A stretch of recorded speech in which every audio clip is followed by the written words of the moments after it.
Darth Bane's rise to power is one of the most defining arcs in the history of the Sith, marked by ambition, resilience, and a profound understanding of the dark side of the Force. Born as Dessel on the mining planet Apatros, his early life was a testament to suffering and survival. His father, an abusive drunk, branded him with the name Bane, signifying the boy as the curse of his life. This bitterness and hardship molded young Dessel, fostering a deep well of anger and hatred that would later become the foundation of his connection to the dark side. Apatros was a grim, desolate place, its air heavy with the oppression of the Outer Rim. Life as a Cortosis miner was grueling and unforgiving, but Dessel endured it with a simmering defiance. His latent Force sensitivity manifested subtly, granting him an edge in the hostile environment. His instincts in gambling, combat, and survival proved uncanny, hinting at the untapped power within him. A violent altercation with a Republic officer, where Dessel killed his tormentor in a fit of rage, set him on the path away from the mines. With the Republic's legal system against him, he found sanctuary with the Sith forces battling in the galaxy. Dessel's innate talents quickly earned him notice within the Brotherhood of Darkness, a Sith organization embroiled in a war with the Jedi Order. The Sith of this era, however, were fractured and plagued by infighting, their philosophies diluted by collectivism and misguided egalitarianism. Lord Khan, the leader of the Brotherhood, sought to unite the Sith under a banner of equality, rejecting the hierarchical traditions that once defined their order. For Dessel, who would become Darth Bane, this approach was both anathema and opportunity. He saw the weaknesses of Khan's vision and the folly of forsaking the Sith's ancient tenets of power and dominance. In the Sith training academies on Korriban, Dessel's transformation began in earnest. Renamed Bane, he embraced the teachings of the dark side with an intensity that alarmed and impressed his instructors.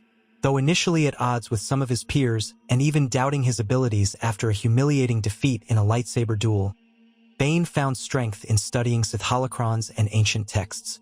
These relics, remnants of Sith Lords from a more potent and fearsome era, spoke to him in ways the Brotherhood's diluted teachings could not. Bane realized that the Sith had abandoned the very principles that once made them formidable. This revelation catalyzed his rejection of the Brotherhood's philosophy. He immersed himself in the wisdom of Darth Revan, an ancient Sith Lord whose writings revealed the fundamental flaws in the Brotherhood's structure. Revan emphasized that power was not meant to be shared equally. True strength lay in singular mastery and the application of raw, unrelenting will. Bane internalized this doctrine, sharpening his resolve to reshape the Sith in his own image. Bane's isolation deepened as he began to view the Brotherhood not as allies but as obstacles to the Sith's true destiny. The turning point came during the preparation for the climactic battle on Ruzan, where Khan and his Brotherhood sought to destroy the Jedi once and for all. Bane, now fully entrenched in his belief that the Sith must be purged of their weakness, deliberately distanced himself from the others. He ventured to the tombs of ancient Sith Lords, seeking deeper knowledge and further empowerment. In the depths of these crypts, Bane encountered the teachings of Darth Endedu, discovering the secret of essence transfer, a technique that epitomized the Sith's ultimate goal of immortality and dominion over death itself. Bane returned to the Brotherhood with newfound power but harbored no intention of aiding their cause. Instead, he manipulated them, sowing seeds of discord and fueling their arrogance. He provided Khan with the knowledge of the Thought Bomb, a devastating weapon powered by the collective dark side energies of the Sith. Khan, desperate to cling to his authority and achieve victory, deployed the weapon on Ruzan. The result was catastrophic. The Thought Bomb annihilated both Jedi and Sith alike, obliterating the Brotherhood and leaving the battlefield scarred by an eternal void in the Force. Bane survived, as he had intended, emerging as the sole Sith Lord in the galaxy. He viewed the destruction of the Brotherhood not as a loss but as a necessary purge. Their demise paved the way for his vision of the Sith's rebirth. From the ashes of Ruzan, Bane implemented the rule of two, one master to embody power and one apprentice to crave it. This doctrine ensured the Sith would remain hidden, their power concentrated and undiluted, allowing them to manipulate events from the shadows and slowly dismantle the Republic and the Jedi Order. The first step in Bane's grand plan was the selection of an apprentice. He found this in a young girl named Zannah, whose potential in the Force mirrored his own raw talent. Bane saw in Zannah a kindred spirit, one who would one day challenge and surpass him, as was the natural order dictated by the rule of two. Their relationship was not one of camaraderie but of mutual necessity. Bane's teachings honed Zannah into a formidable Sith, ensuring the continuation of his legacy while solidifying his place as the master of his time. Bane's rise to power was not merely a series of personal triumphs but a systemic upheaval. His reforms shaped the Sith into a disciplined, focused order capable of withstanding the test of time. Where the Brotherhood of Darkness had failed through their adherence to collective strength, Bane's rule of two thrived on the purity of concentrated power. His philosophy endured for generations, influencing Sith Lords like Darth Sidious, who would ultimately bring the Sith's revenge to fruition centuries later. Darth Bane's consolidation of power marked the dawn of a new era for the Sith, a period defined not by chaotic infighting but by deliberate, calculated ambition. The implementation of the Rule of Two was more than a structural reformation. It was a philosophical realignment that ensured the Sith's survival and eventual resurgence.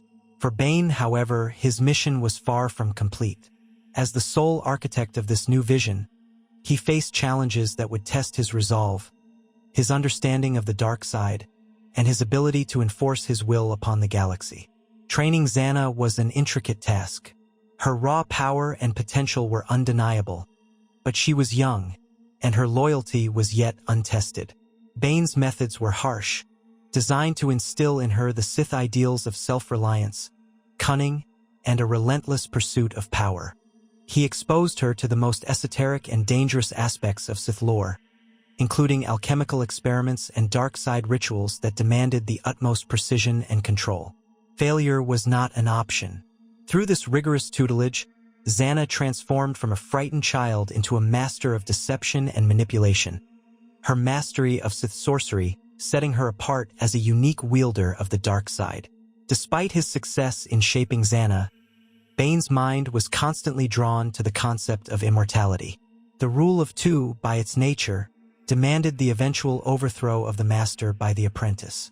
This dynamic was essential to the survival of the Sith, as it ensured that only the strongest would lead. Yet Bane, ever the pragmatist, sought a way to defy this cycle and maintain his dominion indefinitely.